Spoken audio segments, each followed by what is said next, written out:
the bar. You knew it was going to be rough, right? Right. You took a couple practice tests, right? Many. You yes. didn't just walk over and go. You didn't put your I've hat got on, it, right, no, walk over and go, absolutely. I'm going to just take the bar today. I put in my work, yes. So it's the same way. That first bar test probably didn't look good, did it? No, it was horrible. Yeah. It was really bad, Steve. You're bringing up some bad emotions. It was horrible. Wow, we would have never believed this. We're on Spotify, we're on Apple, we're on Google. Go out there and listen to us. So we're excited about it. We're glad you're excited about it too. Hey, welcome. This is Scott. We're turning the tables today. The show we're doing is from Steve and Tom. It's Muscle Matters. Because it does matter. Muscle does matter, but you know what? We're taking this from a totally different standpoint today. We are. So Scott, Fat Boy Scott gets to sit here today. Don't let him kid you. No, This let me man set this has up. been in shape. Let me set this up. See, this is what I lifted all his love. life. Tom is as much of a control freak as I am. He just has issues with letting me have it. So here's what we're going to do. Ultimately, my point in this is I want to find out as much information as the show goes to how your typical 40, 50-year-old guy who maybe at one time used to be in shape, struggles to be in shape, how what you guys would suggest, and then pose whatever questions I may have with that. But I wanted to ask you guys some questions first because I just got a chance of meeting Steve. You've been in Bakersfield for quite some time, right? Let me ask you, when you were in high school, because I can see you now, you're a big muscle-bound guy. Were you a big kid in high school? No. When I moved from Los Angeles, when I lived in LA, I was a total jock. Right. Total jock. Sports track, gold medals, trophies. Blah. Right. It came to Bakersfield and ran with a whole different crowd. Okay. And when I ran with a different crowd, because all the things that I saw on television growing up in the inner cities, right. I came in there was a country, and I got Okay. to do all these really neat things. So sports went backside, and Budweiser and Marlboro Okay. Lights became the. But see, you know what? What's interesting is he kind of then you will have an understanding the transformation you made and then later made, I assume, a transformation back into Yes. health. You understand the same thing that people have a hard time with. Tom, you told me you weren't a big guy. You were a relatively small guy. Well, what I had to do is I never knew what I was because I always cut weight for wrestling. Right. And that wasn't healthy. And Steve and I have talked about that a lot. And they've done a lot of improvement in that. Yes. So with my physique, if I never got a chance to let it go. And when I did, I remember we just lost Bruce Fitzenreiter last week. Yes. And Bruce was very kind because after I got hurt my senior year in high school, and I had we're in contact with the University of Hawaii because they were starting a wrestling program, and I was going to go, but my fractured hip my senior year, stopped that. What would you have wrestled your senior year? I was 136. Okay, so without saying whether you grew or not, I'm just going to presuppose a few things. You were a smaller guy. I could go down and probably get down, and I would probably imagine 2% body fat for wrestling. But I can tell you when so as I got hurt on January, I don't want to interrupt. He has a hard time saying he was a small guy. Well, it's hard to say. It's hard to say because I was fit. Right. And I had a full six pack and things. So I was very muscular.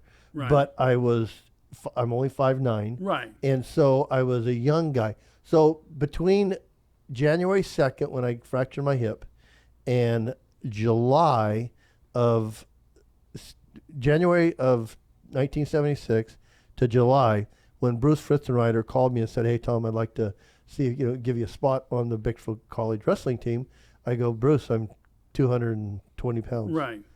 So, I let my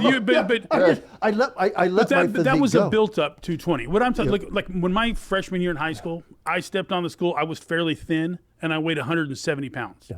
Well, I was just a bigger frame guy back at the time.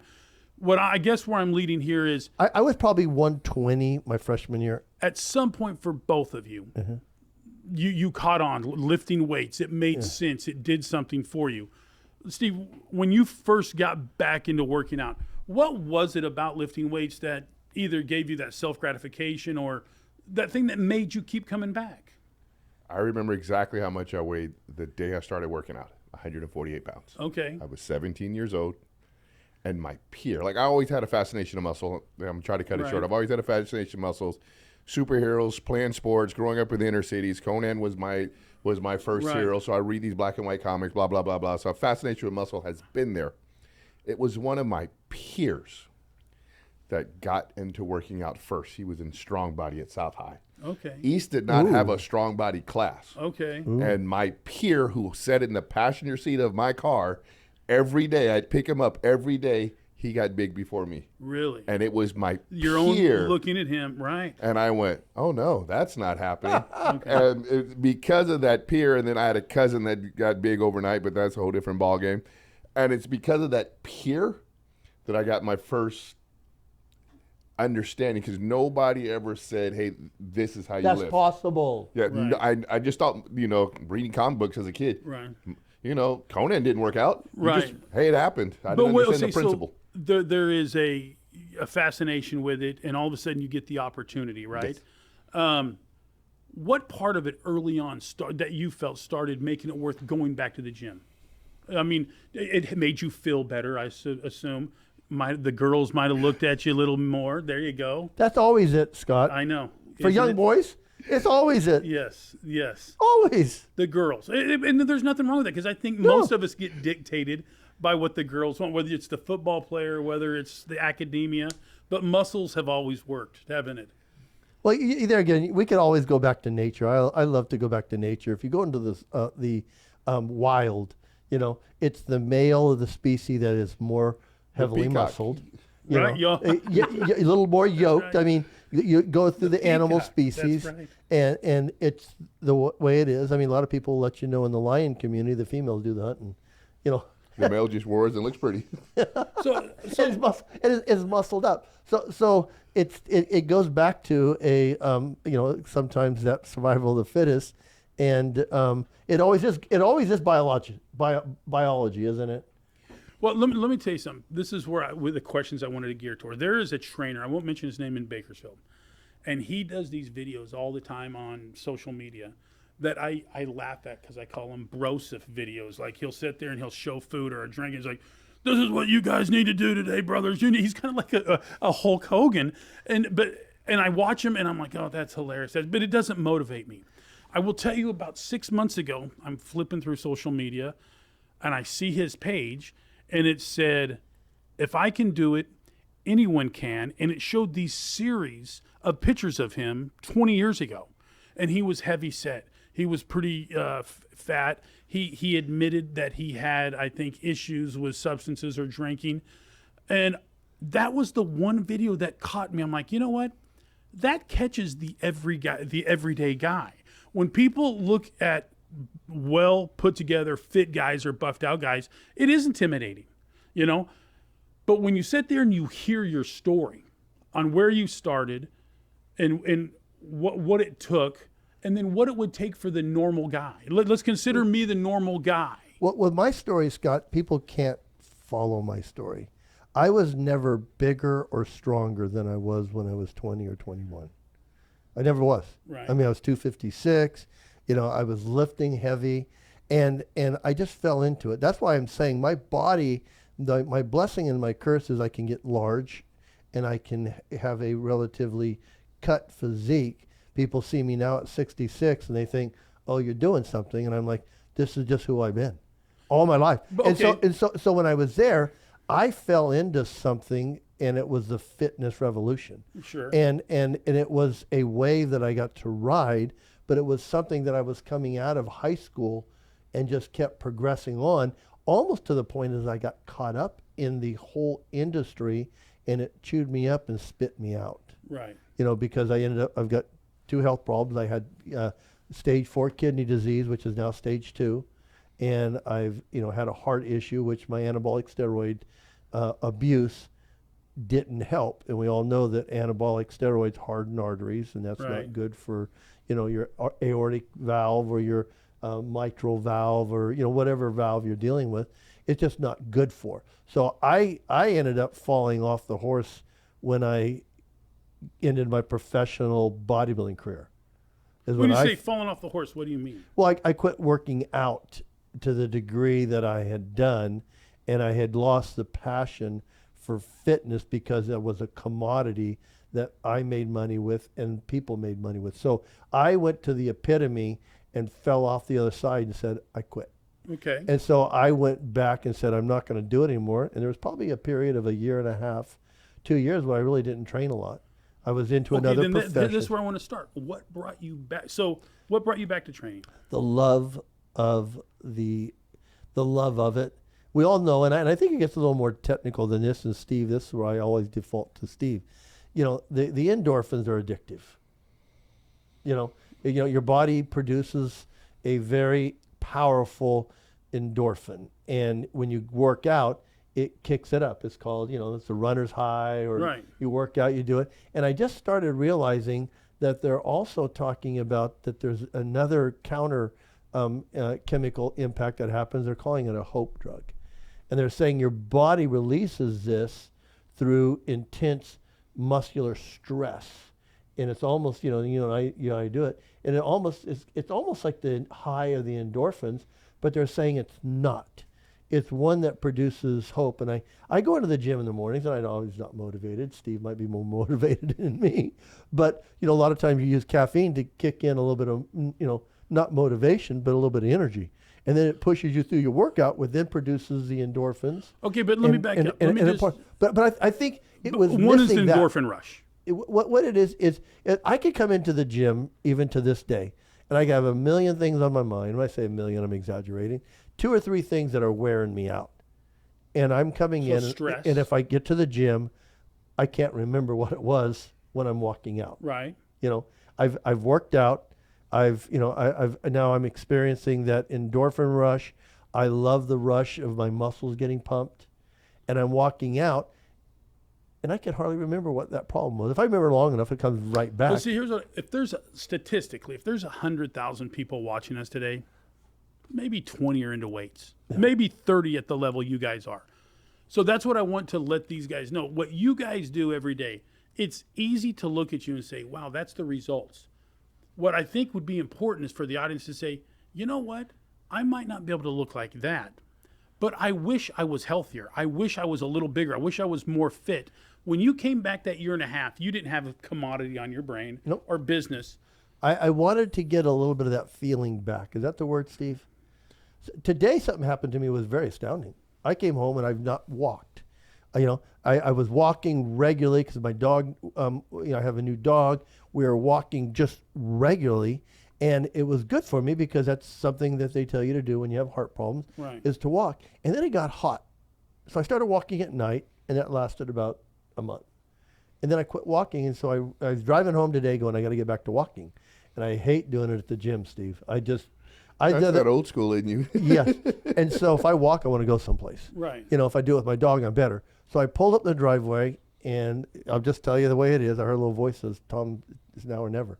And it was noon. So I got out of my truck before I went in the house. Well, I came in the house. My wife goes, where you been? I go, walking. So I walked halfway down the block and came back. I didn't do my regular trek. I just realized after 3 weeks of not walking, I need to walk, and I need to get back there, and I felt so much better. Right. So for me, it's going after that voice in my head. I can still hear the devil in my head to this day telling me I didn't do enough. Always, right, Steve? We're both believers, but man, can you hear that devil in the gym? Or when you get home. How many times have you turned around, Steve, and went back to the gym because the devil reminded you that you didn't hit forearms or didn't do enough? He's never not going to do enough. But that's our obsession. No, see, I agree with that. And I'm going to go to you, Steve. You're perfectly right. That's the obsession. Think about this. For those out there that want to work out, Steve, what advice would you give them saying, okay, you know what, you want to work out? Because let me give you from a layman standpoint, I remember what it was like to work out every day. I remember what it was like to lift every day. Some parts, that's the worst thing in my head now because I don't want to go through that pain because I know once I start lifting, I'm going to be sore. I'm not going to be able to lift my arms up. It's going to be hard to go to the bathroom. What are the things that you say, would you give advice to for that 30, 40, 50-year-old group that says, you know what, yeah, I need to start lifting and getting in better shape? It really depends because I train people still. Right. So I still train people. Perfect vantage point. So I still train people. So it really depends on what the person has in their life. Right. If they're single It's a little more of a manly challenge, Right. where I'll challenge the manhood, Right. and tell them you want to lead a better life, and you want to be more productive life, you want to be more vigorous, Right. you know, all the wonderful things that happen with being Sure. more, with exercise. If they have children, I always refer back to, say, a daughter. I have a daughter, and I realized I was going to have a teenager.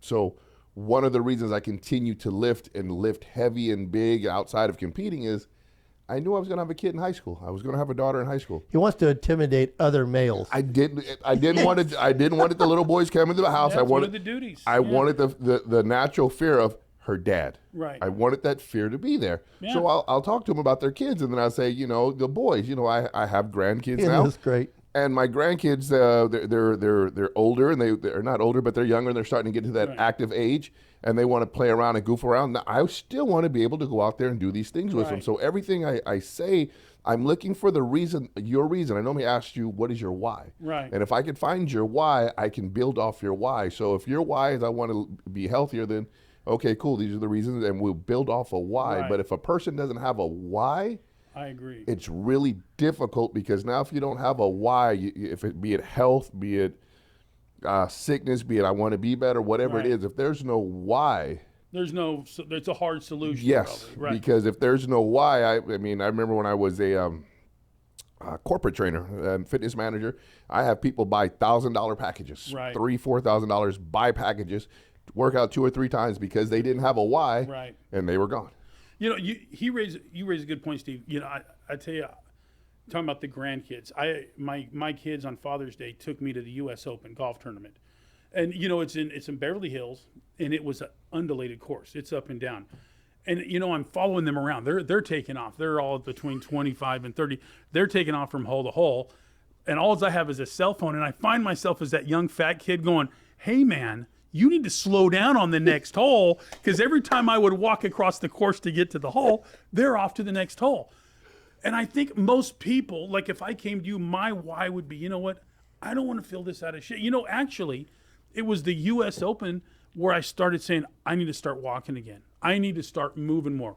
I don't need to ride the cart when I'm golfing. I need to push it more, because that's been my older guy source of exercise. You love golf. I love it. And can I tell you, it's something I just started doing a year and a half ago. I never did it before in my life. It's just something I fell into. But now that I start doing that, I notice when I'm walking into sand or out of it, my knees are weak. And I started telling myself, you know, I don't want to work out to get muscly necessarily or bigger. But man, working out is as good for you as the cardio that you do.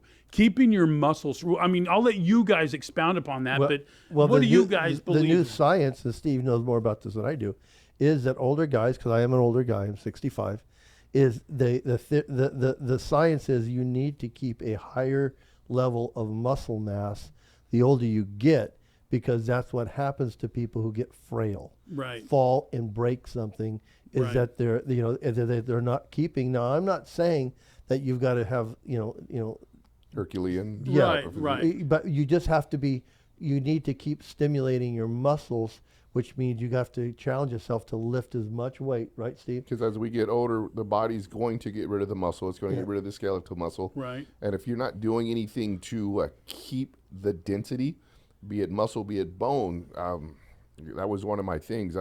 Jack LaLanne was a hero. Right. And the reason he was a hero, because this man was 90 still. Swimming Pulling boats and- yes, swimming boats all over. Yes. And I was a machine. and I see, and it's a rough thing to say, but I see people of age that need help. They can't get up. They Yes. can't move. They ride walkers, and I'm like, I refuse. Right. So the good Lord will let me lift. I refuse to be that way. Right. I don't want to be helpless.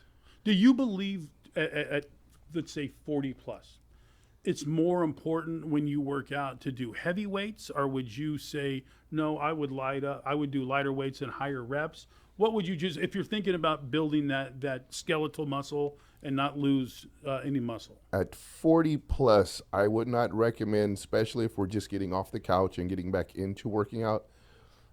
I do not recommend one rep max lifts.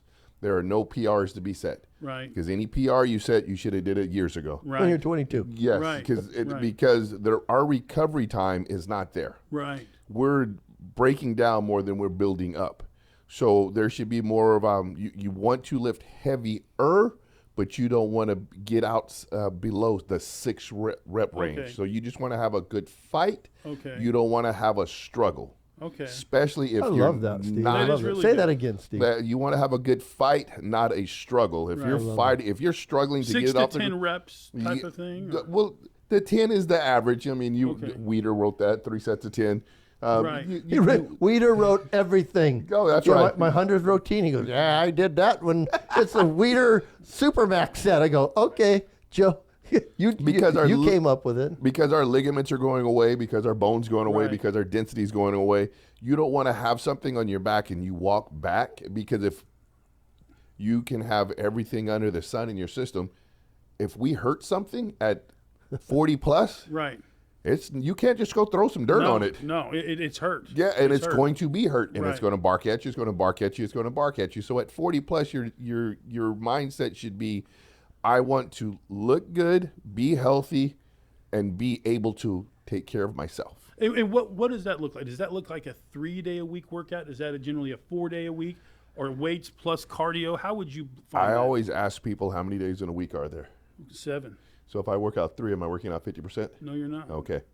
So you're looking at 4. Yes. At least 4. Okay. Yes. No, listen, that's a good start. So if you go in 4 days a week, and you're believing, I know back in the old days it was, what was it, chest, shoulders, tries one day, Push, and legs, pull. back, and buys, or whatever. What is a simple thing that you could share with people, like legs? Keep your legs going twice a week. Upper body a couple days a week. I always recommend legs get their own day. Okay. To really do them justice, they need their own day. That's such a good muscle guy. Legs get their own day. I love that, man. That's such a muscle dude Because answer. legs, if you go to get off this couch, how do you get up? My legs. If you're going to walk on that golf course. I'm going to walk on one legs. Yes. I know. So legs they get should- their own day. He's all about mechanics. Function. They should be a priority in your life. People don't do legs, and Well, I would assume what you're saying earlier with as you age and muscles deteriorate, that would be one of the first big things that deteriorate. Hip. That's what keeps us up. Well, hips, knees, ankles. well, Yes. Steve, this is what I always see. Now, I don't check out men's glutes, but usually it's the glutes that will go, isn't it? And then older men have a hard time and they hunch over. Yes. Well, what keeps pulling you backwards? It's your glutes. Right. So when you start to see men start to go over, usually their pants are straight down. Yeah. There's nothing that fills them out. So glutes are super important to keep you from starting to do this, because the glutes pull you back. So glutes are part of the legs. A lot of people forget that. And when we're young and dumb, just squatting down hits every... But you can't squat like that You anymore. can't squat like that. But look, so let me go to this. A lot of people. We'll see Scott in the gym doing that little leg pushback machine. No, but listen, a lot of people that are over I'm messing 40 with or you, 50 Scott. will sit there and say, you know what? I don't want to do squats. I don't want to do power. I don't know if you cleans." should do squats when you're So that old. so there's With a bar, lots I think of the different- movement has to be there, Steve. Would the you? squat Yes. movement The movement has to be there. on the Get it- cage. now, would it be basic- straight down? Right. Get a I don't box. think so. Get a box and body Yeah. weight. Yeah. Oh, that's a good point. Oh, it's amazing. How many people can get a sound, solid workout with body weight type exercises or bands? 100% of the people. Really? You don't have. You do not have to use external weights to provide extra stimulation if you're not going the extra yard. I mean, see, we all did it during the pandemic, right? Right. Everything closed down. We had Well, no except for choice. Steve, he has He the has a ability. gym at his he has a home. key, so Right. so he got the bougie. He never missed a workout. We'll put it that Well, way. let me. So the guys that start getting back into it, Mm-hmm. that are like me, that are fearful for the lactic acids, that are fearful for the muscles, just cinching up and making work hard. Well, can I tell you something, Scott? The experience that you have in your head that troubles you, you're not going to have again. You're not young again. You're not. No, gonna that's be- not what troubles me. You're What not gonna- troubles me is the soreness I'm Well- going to well, feel. It's going to be there no matter what. Yeah, Right. it's going to be sore, but it's going to be sore to your degree now. Okay. It's not going to be like that, and it's not going to be worse than that. But if you do train your legs, adequately, there is going to be stiffness there because it goes down to It's real simple. I wouldn't, if you were going to go stand on a track, you wouldn't sprint 100 yards today. No, absolutely not. But what would you would work other out. people would say, okay, that's perfect. I'm not going to do nothing. I'm not going to sprint 100 yards. What is a gradual way to ease back into it? If you go to the gym 30 minutes, that's 30 minutes more than you did yesterday. Absolutely. Start off with 30-minute workout. I would tell anybody, and I do. Now, I have a lot of friends in this industry, but there's only two guys I trust, Steve Southers and Blake. Hmm? You know, I just do. I mean, they know what they're doing. Right. And one of the reasons I do trust them, and this is my sense, is the Spirit of God lives in them. Right. And you're going to get more than just a physical deposit from them. You're going to get a spiritual deposit from them. Well, I think what's important, too, is in the old days you have in your head, I used to work out for 2 hours. Then you think about, well, I don't want to go in for just 30 minutes. I don't want to go in for 20. But 20 minutes today or 30, right, is better than zero, right? Oh. Because you want the male ego, the human ego, let me scratch that. The human ego wants to say, I can still perform like that. Bingo. I totally agree. That's a huge problem. Now, I buried my ego in the backyard somewhere, and I don't ever want to dig it up. Right. Because, agreed. and I have never missed where a mine's day buried. of working out. Right. But I still have a problem in the back of my head because there's that side of the dumbbell rack, and then there's the side that I'm on. Yes. So it does bother me. Right. So yes, it's going to be there, but I know if I go over there and I pick that up, I'm probably going to pull something clean off. Right. My brain tells me, hey, you can still lift that. I probably can still lift Right. that. But the problem is if I keep lifting that, something's going to pull off. Right. So it's just called being smarter. Yeah, being smart. You know what I always say, Steve, when I get there, because I go there all the time. I was there the other day in the gym. And I thought, the person that I'm really trying to impress is not going to be there with me tomorrow morning when I'm hurting. You know? Absolutely. Well, So I push it up and I limp out. And- I'm dealing with that for the next 7 days. So you have to just set yourself a standard and go, I'm going to work out. And just like, it's like when you went to law school, right. the bar, you knew it was going to be rough, right? Right. You took a couple practice tests, right? Many. You didn't just walk over and go, you didn't put your I've hat got on, it, right, no, walk over and go, absolutely. I'm going to just take the bar today. I put in my work, yes. So it's the same way. That first bar test probably didn't look good, did it? No, it was horrible. Yeah. It was really bad, Steve. You're bringing up some bad emotions. It was horrible. So you want, when you go to the gym, I haven't been in the gym in 10 years. Okay, cool. 10 years ago, I played for the Oakland Raiders, and I was this stellar lineman. I Right. was just great, fantastic player. I go to the gym today, and I did one curl, and my arm locked up. Right. So if I did one curl and my arm locked up, cool. All right, I'm going to come back tomorrow, and I'm going to do two. I'm going to do 2 curls. And when the initial DOMS, that pain goes away, then you know, okay, I'm going to take it a little bit further. Right. And you just have to realize that I can no longer sprint across the field, but I can walk across that bad boy. Right. And even as we age, our bodies still are amazing the way they do recover. Right? I mean, they still have this ability, not that we're 5 or 10 years old, but our bodies have bounced back even today. And I think You got to be fair to your body. And I think that I've learned that. I've learned more, and I keep telling Steve this. I've learned more the older I get. And my body will do whatever I will it to do and push it through to do. But that's not advantageous for me. Right. It's more, I need more sleep, and I need, which means recuperation, because you never build muscle in the gym. And I need more nutrition, good nutrition. Right. And the supplementation that I do take, which is minimal, I go to somebody who's more knowledge than me, and that's why I go to Steve for supplementation, because I can't keep up with the latest, greatest. And I just tell people, the older you get, I think you need a little more help than you do when for you're supplements. Well, for all of it, because it's that thing where what worked for me at 20 or 30 or 40 or 50 doesn't work for me at 60. Right. And so I need things, and I may start losing touch with what really is right, and I do want to stay on the edge. So I do go to Steve to this day and ask him questions and run my ideas. Just like, hey, this is what I'm doing. You know, what do you think? So you know what's interesting? Sometimes we get so convoluted and complicated in our head. For those that are out there, what I would say, and one of the things that I picked up from listening to both of you, is be first of all brave enough to set aside 30 minutes right now. Set aside 30 minutes. Go out and make that your mission to do it. And I bet both of you could look me right now as we wrap up the show and say, I promise you, over a period of the next 3 to 4 weeks, that 30 minutes, you're going to feel so much better in life by just investing that time. Well, I would say invest 30 Sleep minutes. better, feel better. Yes. Invest 30 minutes for 10 days. Okay. Steve, what is that rule of thumb now that to let it, give it a fair chance? It Because, takes 90 days to create a habit. yeah. Say So- that again, Steve? Takes 90 days to create a habit. Look at this on Muscle Matters. He just wrapped it up. It takes 90 days to make a habit. Is that right? Yes, sir.